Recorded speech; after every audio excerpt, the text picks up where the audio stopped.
السلام عليكم ورحمة الله وبركاته. الحمد لله رب العالمين. الصلاة والسلام على سيدنا أشرف المرسلين وعلى آله وصحبه أجمعين. أعوذ بالله من الشيطان الرجيم. بسم الله الرحمن الرحيم.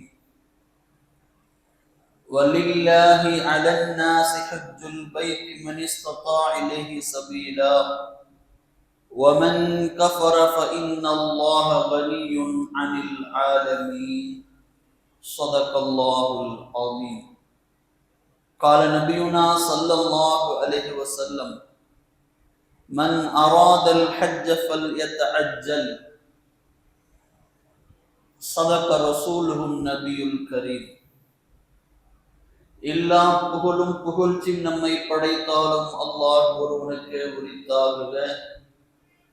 நமது நாயகம் உயிரினும் மேலான கண்மணி நாயகம் ஸல்லல்லாஹு அலைஹி வஸல்லம் அவர்கள் மீதும், அன்னார் வழி நடந்த அத்துணை ஸஹாபாக்கள், ஷுஹதாக்கள், ஸாலிஹீன்கள், நல்லோர்கள், வலிமார்கள், குறிப்பாக நாட்களில் சிறந்த நாளான இந்த ஜும்ஆ நாளன்று அல்லாஹ்வின் இறை இல்லத்தை நோக்கி விரைவாக வந்திருக்கும் நம் அத்துணை நபர்கள் மீதும், இனி அல்லாஹுடைய இந்த பள்ளிவாசலை நோக்கி வருகை தர இருக்கிற அத்துணை இஸ்லாமியல் உள்ளங்கள் மீதும் ஸலாத் எனும் கருணையும் சலாம் எனும் ஈடற்றமும் உண்டாகட்டுமாக. ஆமீன். இன்னத்தீன இன்தல்லாஹில் இஸ்லாம். அல்லாஹ்விடத்தில் ஒப்புக்கொள்ளப்பட்ட மார்க்கம் என்றால் அது இஸ்லாம் மட்டும்தான். அந்த இஸ்லாம் மார்க்கத்தில் வாழ்கிற நாம் இந்த இஸ்லாமிய மார்க்கத்திலேயே வஃபாத் ஆகக்கூடிய பாக்கியத்தை நம் அத்துணை பேருக்கும் அல்லாஹ் வழங்குவானாக. ஆமீன். கண்ணிமிகு அல்லாஹ்வின் நல்லடியார்களே, ஹிஜ்ரி 1447 ஆண்டின் 11வது மாதமான துல்கஅதா என்கிற மாதத்தின் 3வது ஜும்மாவில் நாம் அமர்ந்திருக்கிறோம். அல்ஹம்துலில்லாஹ். துல்கஅதா மாதம் என்றாலே அந்த மாதத்தில் நாம் அனைவரும் அறிந்த ஒன்று, அல்லாஹுடைய திரு இல்லமான கஅபாவை நோக்கி ஹஜ் செய்வதற்காக உலகெங்கும் பல இஸ்லாமியர்கள் ஹஜ் யாத்திரைக்காக மக்கமா நகரை நோக்கி செல்வார்கள். இந்த மாதத்தின் 15ஆம் தேதி 18ஆம் தேதியிலிருந்து ஹாஜிகள் புறப்பட தயாராகிவிட்டார்கள். அதிலும் குறிப்பாக சொல்ல போனால் இந்த வருடம் 2026 வருடத்தில இந்தியாவிலிருந்து ஹஜ்ஜுக்காக 1,20,000 இஸ்லாமியர்கள் செல்ல இருக்கிறார்கள். அதிலும் குறிப்பாக தமிழ்நாட்டில ஹஜ் கமிட்டி மூலமாக 6,534 நபர்களும், தனியார் ஹஜ் சர்வீஸ் மூலமாக ஒரு 4,000 நபர்களும், ஆக மொத்தமாக தமிழ்நாட்டிலிருந்து 10,534 இஸ்லாமியர்கள் ஹஜ் செய்வதற்காக செல்ல இருக்கிறார்கள். அந்த இஸ்லாமியர்கள் உடைய பயணம், ஹஜ் பயணம் நல்லபடியாக ஆகுவதற்கும், அங்கு சென்று ஹஜ்ஜுடைய அமல்களை செய்வதற்குண்டான ஆற்றலையும், அந்த பயணங்கள் அவர்களுக்கு இலகுவாக இருப்பதற்கும் வல்ல ரஹ்மான் தௌஃபீக் செய்வானாக. அதை முன்னிட்டு தான் இன்றைக்கு நாம் மார்க்க விஷயங்களை நாம் பார்க்க இருக்கிறோம். ஹஜ் என்கிற கடமை எப்பொழுது கடமையாக்கப்பட்டது? நபிகள் நாயகம் ஸல்லல்லாஹு அலைஹி வஸல்லம் அவருடைய 62வது வயதிலே சரியாக சொல்ல போனால் ஹிஜ்ரி 9வது ஆண்டு மக்காவிலிருந்து மதினாவிற்கு சென்ற நாயகம் ஸல்லல்லாஹு அலைஹி வஸல்லம் 10 வருடம் வாழ்ந்தார்கள். அந்த 10 வருடத்திலே 9வது வருடத்தில் அந்த 9வது வருடத்தின் ஆரம்பத்திலே ஒரு வசனத்தை அல்லாஹ் இறக்கினான். வலில்லாஹி அலன்னாஸி ஹஜ்ஜுல் பைத்தி மன் இஸ்ததா இலைஹி சபீலா. மக்களே, உங்களில் யாருக்கு மக்கமா நகரம் சென்று கஅபத்துல்லாவை ஹஜ் செய்வதற்கு உடலாலும் பொருளாலும் யார் சக்தி பெறுகிறீர்களோ அவர்கள் மீது ஹஜ் கடமையாகிறது என்று அல்லாஹ் தஆலா வேத வசனத்தை இறக்கினார். வமன் கஃபர ஃபஇன்னல்லாஹ கனியுன் அனில் ஆலமீன். யார் அதை புறக்கணிக்கிறார்களோ, ஹஜ் கடமை யார் புறக்கணிக்கிறார்களோ அவர்கள் குறித்த தேவையும் அவர்களுடைய இபாதத்தும் அல்லாஹ்விற்கு தேவையில்லை, அல்லாஹ் தன்னிறைவானவன் என்ற வசனத்தை அல்லாஹ் தஆலா இறக்கினார். அப்பொழுதுதான் இந்த இஸ்லாமிய மார்க்கத்திற்கு ஹஜ் என்கிற கடமை உண்டாகிறது. இந்த வசனம் இறங்கியதும் நாயகம் ஸல்லல்லாஹு அலைஹி வஸல்லம் தன் தோழர்களை எல்லாம் அழைத்து பேசினார்கள். அவர்களுக்கு ஹஜ்ஜை பற்றி ஞாபகப்படுத்தினார்கள். ஹஜ் என்கிற கடமையினுடைய தொடக்கத்தை அவர்களுக்கு உரையாற்றினார்கள். இந்த வசனத்தை பெருமானார் தன் மக்களுக்கு சொல்லி, தோழர்களுக்கு சொல்லி பெருமானார் சொன்னார்கள், யா அய்யுஹன் நாஸ், மக்களே, கது ஃபரதல்லாஹு அலைக்குமுல் ஹஜ்ஜ, அல்லாஹ் உங்கள் மீது ஹஜ்ஜை கடமையாக்கி இருக்கிறான். எனவே ஃபஹுஜ்ஜு, நீங்கள் ஹஜ் செய்யுங்கள் என்று நாயகம் ஸல்லல்லாஹு அலைஹி வஸல்லம் அவர்கள் தன்னுடைய மக்களுக்கு உரையாற்றினார்கள். அந்த 9வது வருடத்தில், ஹிஜ்ரி 9வது வருடத்தில் இந்த வசனம் இறங்குகிறது.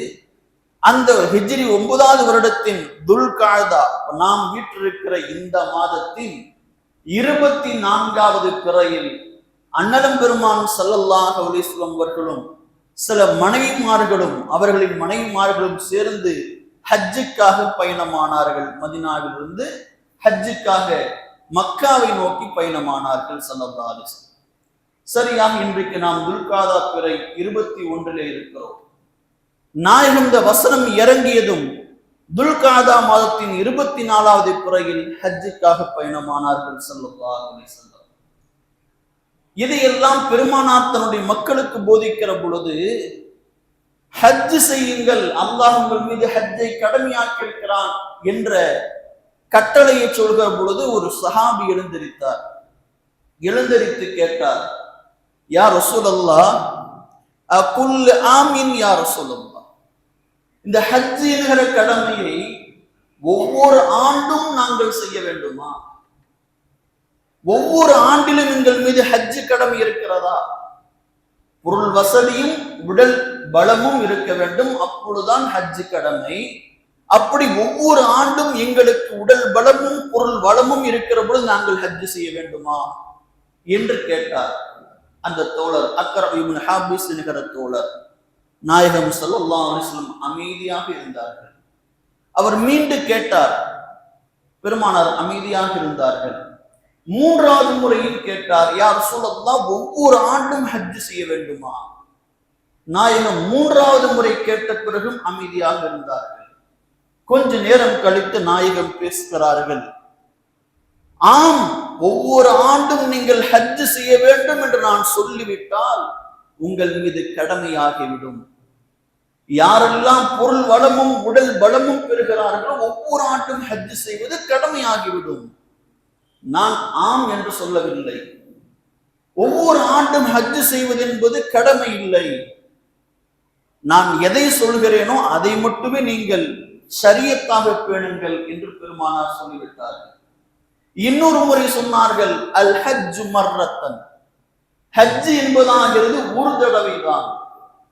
வாழ்நாளில் ஒரு முறை ஹஜ் செய்வதுதான் ஃபர்ல், கடமையாகும். இப்ப அடுத்தடுத்து செய்வது என்பது அப்படி செய்யலாமா என்றால் கூடும், தவறில்லை. ஆனால் அதுவெல்லாம் நஃபிலாகத்தான் இருக்கும். வாழ்க்கையில் ஒரு முறை அல்லாஹ்வுடைய இல்லத்தை நோக்கி ஹஜ் செய்வது என்பது ஃபர்த். அடுத்தடுத்து செய்வது என்பது நஃபிலான காரியமாகும் என்று பெருமானார் நமக்கு போதித்திருக்கிறார்கள். ஹஜ் என்பது உங்களுக்கு தெரியும், 5 கடமைகளில் 5வது கடமை அதுதான். அதை குறித்து நாம் குர்ஆனில் ஆய்வு செய்கிற பொழுது தொழுகை அல்லாஹ் கட்டளையாக சொல்கிறான், தொழுங்கள் என்று சொல்கிறான். நோன்பு வையுங்கள் என்று சொல்கிறான். ஜகாத் கொடுங்கள் என்று சொல்கிறான். தர்மம் செய்யுங்கள் என்று கட்டளையாகவே எல்லா வணக்கத்தையும் அல்லாஹ் சொல்கிறான். ஆனால் ஹஜ்ஜை பற்றி குர்ஆனில் நீங்கள் ஆய்வு செய்து பார்த்தீர்கள் என்றால் அல்லாஹ்வுடைய வாக்கு இப்படி இருக்கிறது, வஅத்திமுல் ஹஜ்ஜ வல் உம்ரத. ஹஜ் என்கிற கடமையையும் உம்ராவையும் நீங்கள் லில்லாஹி எனக்காக செய்யுங்கள் என்று அல்லாஹ் சொல்கிறார். மற்றவையெல்லாம் உங்களுக்காக, நீங்கள் தொழுங்கள், நீங்கள் ஸகாத் கொடுங்கள், நீங்கள் இதை செய்யுங்கள் என்று கட்டளையாக சொல்கிறான். ஆனால் ஹஜ்ஜை பற்றி மட்டும் அல்லாஹ் சொல்கிற பொழுது அந்த ஹஜ் கடமையை தன்னோடு இணைத்துக் கொள்கிறார். எனக்காக ஹஜ் செய்யுங்கள், எனக்காக உம்ரா செய்யுங்கள் என்று அல்லாஹ் தன்னை இணைத்து சொல்கிறான் இந்த கடமையை. இன்னொரு இடத்தில் சொல்கிறான், வலில்லாஹி அலன்னாஸி ஹஜ்ஜுல் பைத். எனக்காக, இந்த அல்லாஹ்விற்காக நீங்கள் கஅபத்துல்லாஹி ஹஜ் செய்யுங்கள், அது உங்களுக்கு கடமை என்று அல்லாஹ் திருமறையில் சொல்கிறார். அப்ப இந்த ஹஜ்ஜை மட்டும் அல்லாஹ் தன்னோடு சொல்கிறான், தன்னோடு இணைத்து சொல்கிறான். எனக்காக ஹஜ் செய்யுங்கள், எனக்காக உம்ரா செய்யுங்கள் என்று அல்லாஹ் சொல்கிறார். ஹஜ்ஜுக்கு உண்டான சிறப்புகளும் அதை செய்வதற்கான ஆர்வப்படுத்துவதற்கான எக்கச்சக்கமான விஷயங்கள் இஸ்லாத்தில் இருக்கிறது. எப்படி அல்லாஹ் சுப்ஹானஹு வ தஆலா ஹஜ் என்கிற கடமையை தன்னோடு இணைத்து சொல்கிறானோ அதே போல அந்த ஹஜ் செய்பவர்களை என் விருந்தாளிகள் என்று அல்லாஹ் சொல்றான். ஹஜ் எனக்காக செய்யுங்கள். இப்ப எனக்காக நீ வர்றீங்க, நீ எனக்காக நீ வர்றீல்ல, நீ யார்? எனக்கு என் விருந்தாளி என்றார்கள் நாயகம் ஸல்லல்லாஹு அலைஹி வஸல்லம். பெருமானார் சொன்னார்கள், அல் ஹுஜ்ஜாஜ் வல் உம்மார். ஹஜ் செய்பவர்களும் உம்ரா செய்பவர்களும் வஃப்துல்லாஹ், அல்லாஹ்வின் விருந்தாளிகள் என்றார்கள் நாயகம் ஸல்லல்லாஹு அலைஹி வஸல்லம். எனக்காக ஹஜ் செய்ய வாருங்கள் என்று அல்லாஹ் அழைக்கிறான். அந்த அழைப்பை ஏற்று யார் செல்கிறார்களோ அவர்கள் அல்லாஹ்வின் விருந்தாளிகள், அவர்கள் அல்லாஹ்வுடைய கூட்டம், அல்லாஹ்வுக்கு சொந்தக்காரர்கள் என்று நாயகம் ஸல்லல்லாஹு அலைஹி வஸல்லம் அவர்கள் கூறுகிறார்கள். அப்ப இந்த ஹஜ் என்கிற கடமை நம்மளை எங்கு சேர்க்கிறது என்றால் அல்லாஹ்வின் விருந்தாளியாக நம்மை சேர்க்கிறது, அல்லாஹ்வோடு நம்மை சேர்க்கிறது. அதே போல அமல்களில் மிகச் சிறந்தது என்று பல்வேறு அமல்களை பெருமானார் சொன்னார்கள். அதில் ஒரு அமல் இந்த ஹஜ் என்கிற அமல். அமல்களிலே மிகச் சிறந்தது ஹஜ் செய்வது என்றார்கள் நாயகம் ஸல்லல்லாஹு அலைஹி வஸல்லம். அதே போல ஹஜ்ஜுக்கான கூலியை பற்றி பெருமானார் சொல்கிற பொழுது வல் ஹஜ்ஜுல் மப்ரூர், ஹஜ் இருக்கிறதை ஏற்றுக்கொள்ளப்பட்ட ஹஜ், அதற்கான கூலி சொர்க்கமே, சொர்க்கத்தை தவிர வேறு ஒன்றுமே இல்லை என்கிறார்கள் நாயகம் ஸல்லல்லாஹு அலைஹி வஸல்லம். அப்ப சொர்க்கம், அது அதனுடைய பலன், அந்த சொர்க்கத்தின் நமக்கு கிடைப்பதற்கு எது காரணமாக அமைகிறது என்றால் ஹஜ் காரணமாக அமைகிறது என்கிறார்கள் நாயகம் ஸல்லல்லாஹு அலைஹி வஸல்லம். எல்லாவற்றையும் தாண்டி ஹஜ்ஜுக்கு உன்னதமான சிறப்பை பறைச்சாற்றுகிற ஒரு ஹதீஸ் நமக்கெல்லாம் அறிமுகமான ஹதீஸ். பெருமானார் சொன்னார்கள், மன் ஹஜ்ஜ லில்லாஹி ஃபலம் யர்ஃபுஸ் ஃபலம் யஃப்சுக். யார் ஒருவர் ஹஜ்ஜுக்காக பயணித்து அந்த ஹஜ்ஜுடைய அமல்களிலே உடலுறவு கொள்ளாமல், அசிங்கமான செயல்களை செய்யாமல், அருவருப்பான பேச்சுக்களை பேசாமல், எந்த பாவத்தையும் செய்யாமல் ஹஜ்ஜை முழுமையாக முறையாக நிறைவேற்றுகிறாரோ அவர் அன்று பிறந்த பாலகனை போன்று திரும்பி வருகிறார் என்கிறார்கள் நாயகம் ஸல்லல்லாஹு அலைஹி வஸல்லம். இப்படி ஹஜ்ஜுக்கான சிறப்புகள், ஹஜ் செய்பவருக்கான சிறப்புகள் என்று நாம் பார்த்தோம் என்றால் நாயகம் சொன்ன வாக்கியங்களும் பழமொழிகளும் எக்கச்சக்கமாக இருக்கிறது. சரி, ஹஜ் பொருள் வசதியும் உடல் பலமும் இருப்பவர்களுக்கு கடமை. அது எப்படி செய்ய வேண்டும்? நாயகம் சொல்கிறார்கள், மன் அராதல் ஹஜ்ஜ, யார் ஒருவர் ஹஜ்ஜை நாடுகிறாரோ, ஹஜ் செய்ய வேண்டும் என்று நினைக்கிறாரோ, ஃபல்யத்தஅஜ்ஜல், அவர் விரைவாக செய்யட்டும், விரைந்து செய்யட்டும் ஹஜ்ஜை. ஹஜ்ஜை நீங்கள் காலதாமதப்படுத்த வேண்டாம் என்கிறார்கள் நாயகம் ஸல்லல்லாஹு அலைஹி வஸல்லம்.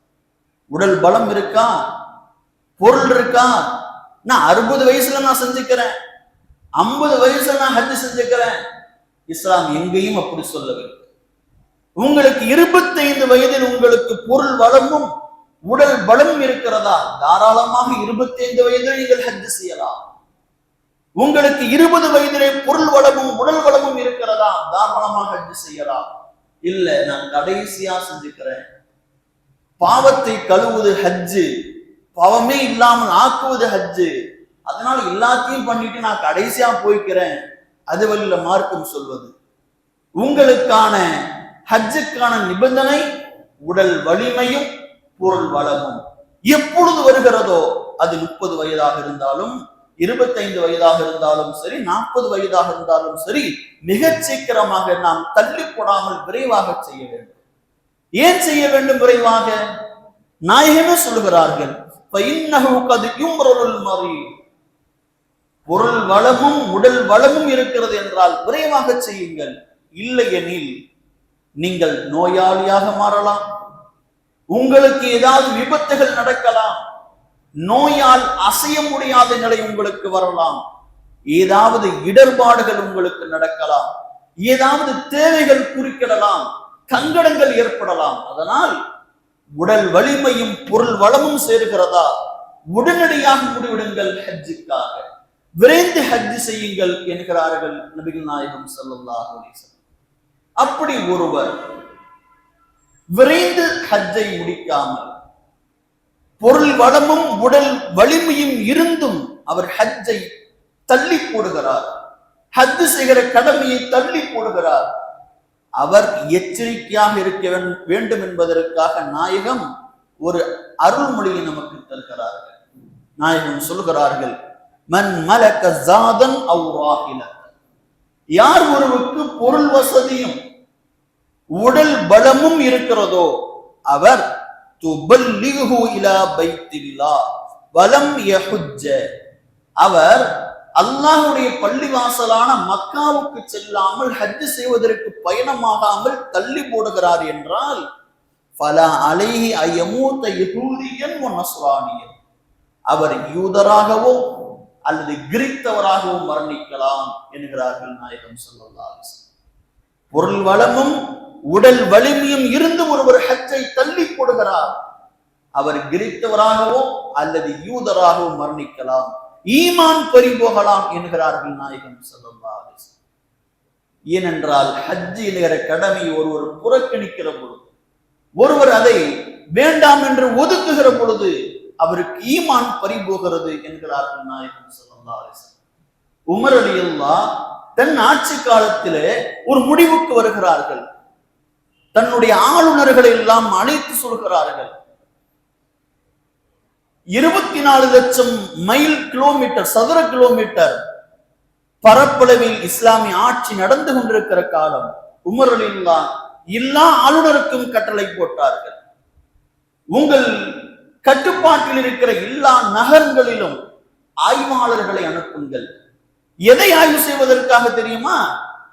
யாரெல்லாம் பொருள் வசதியும் உடல் வலிமையும் இருந்து ஹஜ் செய்யாமல் இருக்கிறான் கணக்கெடுங்கள். எத்தனை பேர் பொருள் வசதியும் உடல் வலிமையும் இருந்து ஹஜ் செய்யாமல் இருக்கிறார்கள் கணக்கெடுங்கள். அப்படி கணக்கெடுத்து அவர்களிடம் நீங்கள் ஜிஸ்யா வரியை வசூலியுங்கள் என்றார்கள் உமர் ரலியல்லாஹு. ஆணை போட்டார்கள், எவனெல்லாம் பொருள் வசதியும் உடல் வலிமையும் இருந்து ஹஜ் செய்யலையோ ஜிஸ்யா வரியை வசூலியுங்கள். ஜிஸ்யா வரி யாருக்கு வசூலிப்பது? யாரிடம் வசூலிப்பார்கள்? இஸ்லாமிய ஆட்சி நடக்கிற நாட்டிலே இஸ்லாம் அல்லாத மாற்று மத சகோதரர்கள் வாழ்கிறார்கள் என்றால் அவர்களிடம் ஜிஸ்யா வரி வசூலிக்கப்படும். இஸ்லாமிய அரசாட்சி நடக்கிற நாட்டிலே மாற்று மத சகோதரர்கள் வாழ்கிறார்கள் என்றால் அவரிடத்தில் ஜிஸ்யா வரி வசூலிக்கப்படும். அந்த ஜிஸ்யா வரியை எந்த முஸ்லிம் உடல் வலிமையும் பொருள் பலமும் இருந்து ஹஜ் செய்யலையோ அவனிடமெல்லாம் என்ன செய்யுங்கள், இந்த ஜிஸ்யா வரியை வசூலியுங்கள். ஏனென்றால் அவர்கள் முஸ்லிமே இல்லை. மாஹும்பி முஸ்லிமின் மாஹும்பி முஸ்லிமின் மாஹும்பி முஸ்லிமின் என்று 3 முறை சொன்னார்கள் உமர்கள். ஏனென்றால் உடல் வலிமையும் பொருள் பலமும் இருந்து ஹஜ் செய்யாமல் இருக்கிறார்கள் என்றால் அவர்கள் முஸ்லிமே இல்லை. அதனால் காஃபிர்களுக்கு வாங்க வேண்டிய, மாற்று மதத்தவர்களுக்கு வாங்க வேண்டிய ஜிஸ்யா வரியை வசூலியுங்கள் என்றார்கள் உமர்கள்.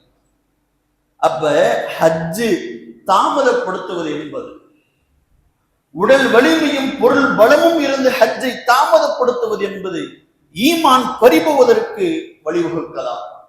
ஈமான் இல்லாமல் காஃபிராக மரணிப்பதற்கு கூட வழிவகுக்கலாம். அதனால் யாருக்கெல்லாம், நம் ஊரிலே நான் சொல்லுகிறேன், யாரெல்லாம் உடல் வலிமையோடு பண பலத்தோடு இருக்கிறீர்களோ விரைவாக ஹஜ் செய்யுங்கள். நியத்து வையுங்கள், இன்ஷா அல்லாஹ் நான் அடுத்த முறை ஹஜ் செய்வேன் என்று நியத்து வையுங்கள். ஏனென்றால் காலதாமதப்படுத்தாதீர்கள். படுத்தினால் ஈமான் பறிபோவதற்கு வாய்ப்பு இருக்கிறது.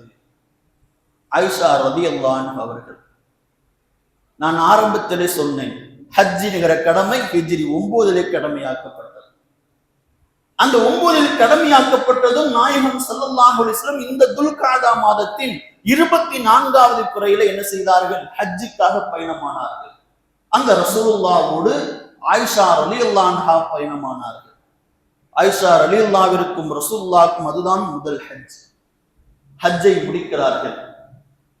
ஹிஜ்ரி 10வது ஆண்டிலே ரசூல் ஸல்லல்லாஹு அலைஹி வஸல்லம் இந்த உலகத்தை விட்டு பிரிகிறார்கள்.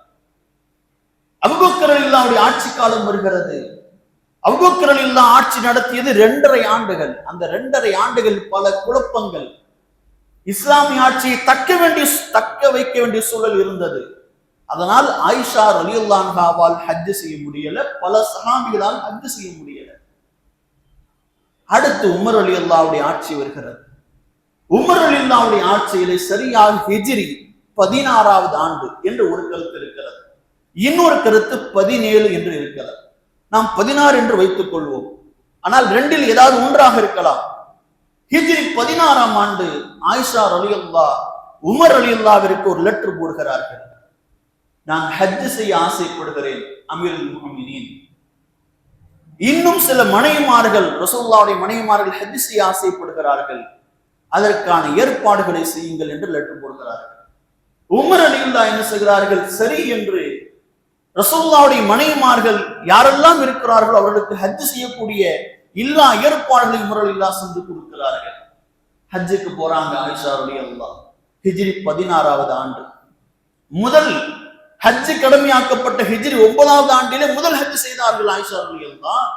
அடுத்து பல வருடங்கள், 5 வருடங்கள் கழித்து 16வது ஆண்டிலே என்ன செய்கிறார்கள், ஆயிஷா ரலியல்லாஹு 2வது ஹஜ் செய்கிறார்கள். எப்ப மரணிக்கிறார்கள் ஆயிஷா ரலியல்லாஹு? ஹிஜ்ரி 58இல் மரணிக்கிறார்கள். ஹிஜ்ரி 58 வரைக்கும் அன்னை ஆயிஷா ரலியல்லாஹு அன்ஹா அவர்கள் ஒவ்வொரு ஆண்டும் ஹஜ் செய்தார்கள். ஹிஜ்ரி 16வது ஆண்டிலிருந்து ஹிஜ்ரி 58 வரைக்கும் அன்னை ஆயிஷா ரலியல்லாஹு அன்ஹா அவர்கள் தொடர்ந்து ஒவ்வொரு ஆண்டும் ஹஜ் செய்தார்கள். எத்தனை ஹஜ் தெரியுமா? 42 ஹஜ் செய்திருக்கிறார்கள் அன்னை ஆயிஷா ரலியல்லாஹு அன்ஹா.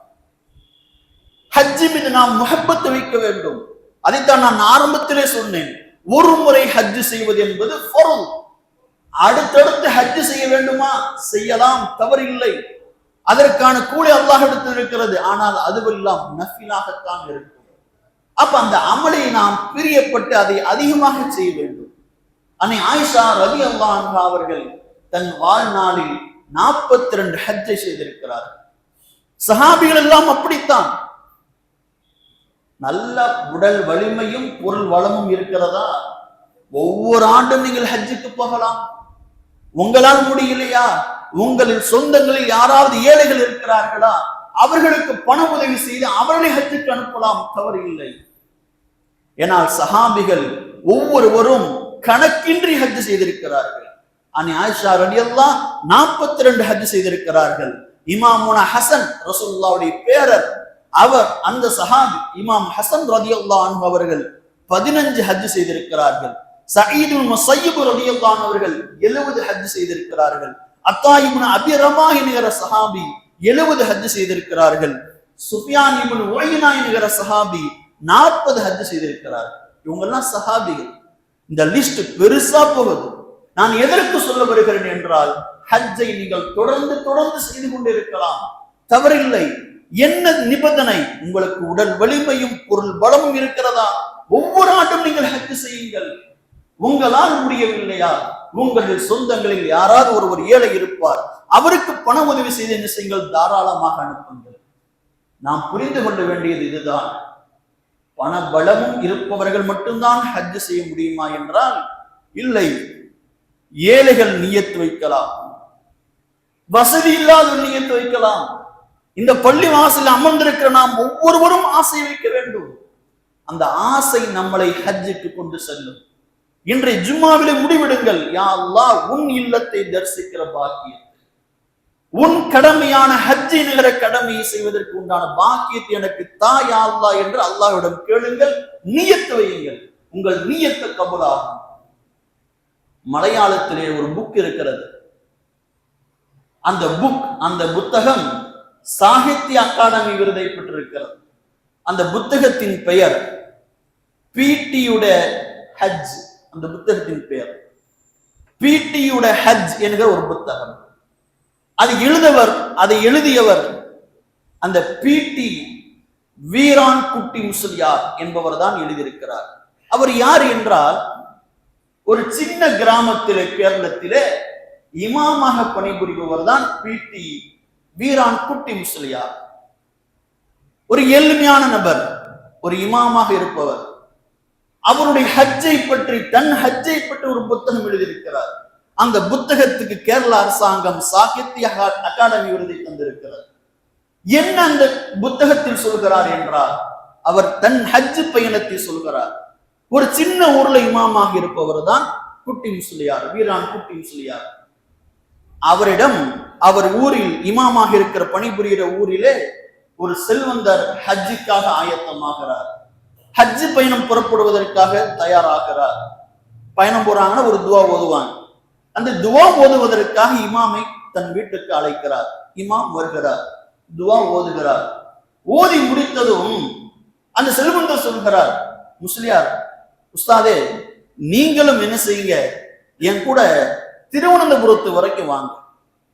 வந்து போற வழியில அந்த கார்ல எனக்கு என்ன செய்யுங்க, ஹஜ்ஜுடைய சத்தத்தை சொல்லுங்க, ஹஜ் எப்படிங்கிற முறையை சொல்லுங்க, நான் கேட்டுக்கிறேன். சரி, யோசிக்கிறாங்க இமாம். உஸ்தாது யோசிச்சு என்ன செய்கிறார், கொஞ்சம் இருங்க, வீட்டுக்கு போயிட்டு வர்றேன். வீட்டுக்கு போறார். தன் மனைவிடம் சொல்கிறார். ஒரு 2 ட்ரெஸ்ஸை மட்டும் எடுத்துக்கிட்டு கிளம்புறார்.